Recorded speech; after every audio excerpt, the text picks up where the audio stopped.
En la culpa está el castigo. Hojeando los periódicos leí un artículo que me llamó vivamente la atención. Mendigos de oficio. Hace pocos días fue recogido por la ronda correspondiente un individuo que se dedicaba a implorar la caridad pública, y llevaba en su poder 7.500 pesetas en billetes y monedas de distintos países. Anoche fue conducida al asilo del Parque una mujer andrajosa y sin domicilio, a quien se le encontraron títulos y obligaciones por valor de 8.392 pesetas. ¿Qué historia tan horrible tendrán esos dos seres, cuando tienen que ir por el mundo cargados de oro mendigando el suplicio de Tántalo, que según la historia mitológica fue arrojado a los infiernos sufriendo un castigo horrible, que consistía en permanecer en medio de un lago cuya agua le llegaba a la barba y se escapaba de su boca cada vez que, poseído de una sed ardiente, quería beber de ella, y en estar rodeado de árboles frutales, cuyas ramas se elevaban hasta el cielo cada vez que,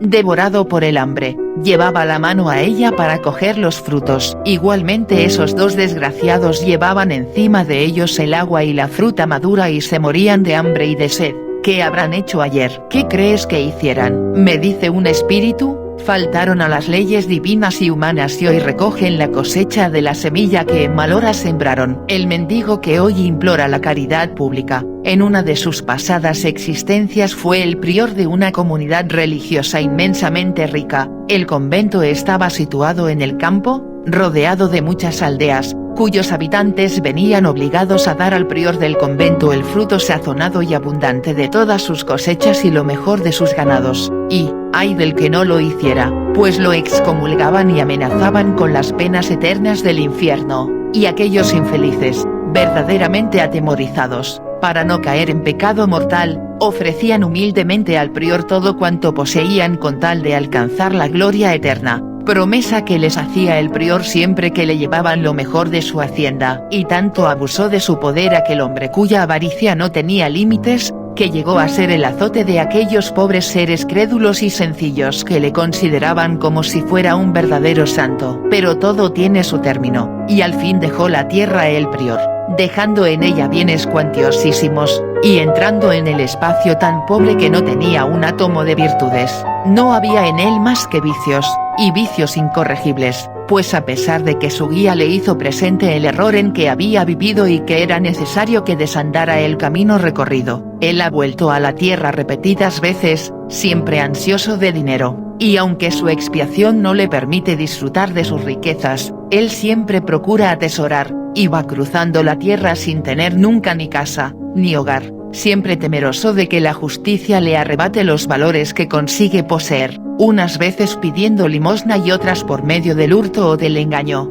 pero siempre viviendo del modo más miserable. Así lleva ya varias existencias y muchas le quedan aún, porque él bien conoce el mal que hace, pero el oro es para él la serpiente que se enrosca en su cuello y no le deja respirar. Ha hecho tanto daño por la adquisición del oro, que el oro es su verdugo. Infeliz, compadeced a los mendigos que entre sus harapos llevan el agua y la fruta madura que no calma su sed ni su hambre. En cuanto a la pordiosera que poseía una pequeña fortuna, esa ha comenzado en su actual existencia el saldo de su cuenta. En su anterior encarnación era una joven muy hermosa, hija del pueblo, soñaba con ser una gran señora, conoció a un anciano millonario y empleó todas sus artes para entrar a su servicio, y ella era tan simpática, atrayente, tan cariñosa y tan expresiva, que se captó por completo el cariño del anciano, que la dotó espléndidamente. Pero ella no se contentó con esto, consiguió que él hiciera testamento,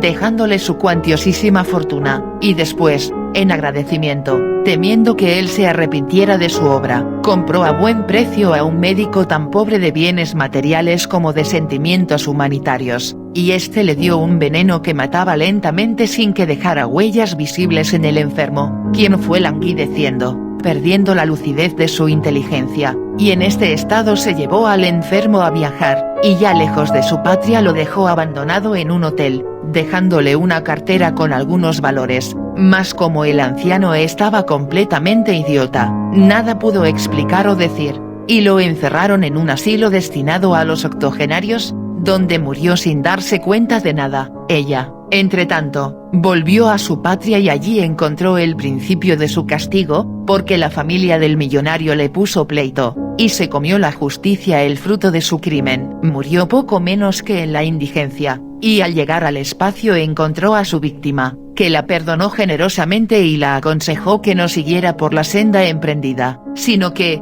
muy al contrario, se decidiera a saldar sus enormes cuentas, porque no era la primera vez que cometía tales atropellos. Siguió su consejo y en esta existencia ha encontrado medios para poseer un puñado de oro, pero no lo disfruta, no le sirve para nada útil, es esclava de unas cuantas monedas y vive sin vivir, porque no merece vivir tranquila la que pagó con tan negra ingratitud la generosidad y el cariño verdaderamente paternal que le brindó su protector, que era de alma notable y elevada. Razón tenías al decir que cuando se vive mendigando y se lleva consigo lo suficiente para satisfacer las primeras necesidades de la vida y no se las puede satisfacer, mucho se tiene que haber pecado. Comprended a esos infelices que sufren la peor de las condenas. Adiós. Efectivamente, vivir a la intemperie, carecer de todo y guardar afanosamente lo que pudiera salvarle del sufrimiento, es ser verdugo de sí mismo. Por eso debemos vivir dentro de la moral más estricta para no hacernos acreedores a ser los parias, los ilotas degenerados por los que nadie se interesa,